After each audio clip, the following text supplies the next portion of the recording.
Hi, this is a Digital Health Live interview here at CES 2017. We're here at the Qualcomm experience at the Las Vegas Convention Center. My name is Jay Civisilum, and I'm here with Dr. James Mault. Dr. Mault, you're kind of a rock star in this interconnected world. You've been talking a lot at CES. Can you share with me and some of our listeners some of the highlights of CES for you this year? Well, I'll tell you, Jay, this is a CES like I've never seen, and I've been coming for 20 years.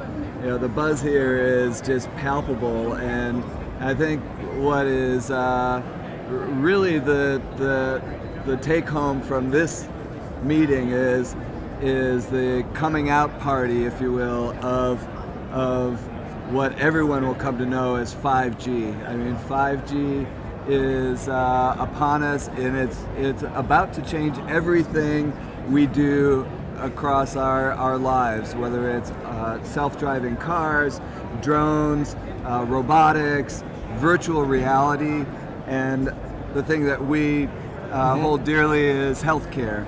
And certainly in the category of healthcare, the Internet of Medical Things is going to be enabled by the capabilities that we're hearing about at CES this week relative to the mission critical services capabilities of 5G. So that's great. Our listeners are always interested. Internet of Medical Things is a relatively new term. What's your best example of something that's an Internet of Medical Things? Well, Internet of Medical Things really conveys the notion that our bodies are generating a lot of information about ourselves, but as doctors and nurses in our modern healthcare system to date, we really haven't been able to access that information coming out of each individual's body in a way that tells us as much as we'd like to know. So what does that mean? It means somebody with high blood pressure, we get to take their blood pressure once every few months when they come into the doctor's office and try to, as best as we can, figure out what medications are working or not working.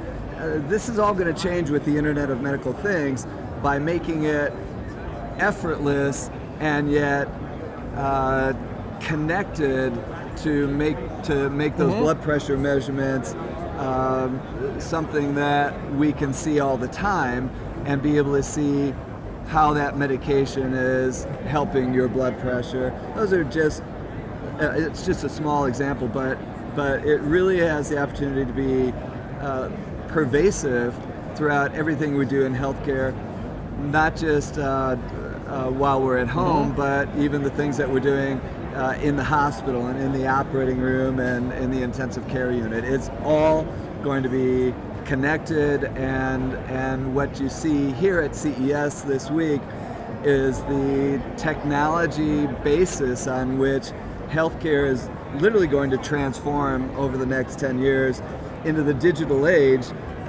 much like we've seen over the past 10 years with other industries like shopping and banking and the travel industry.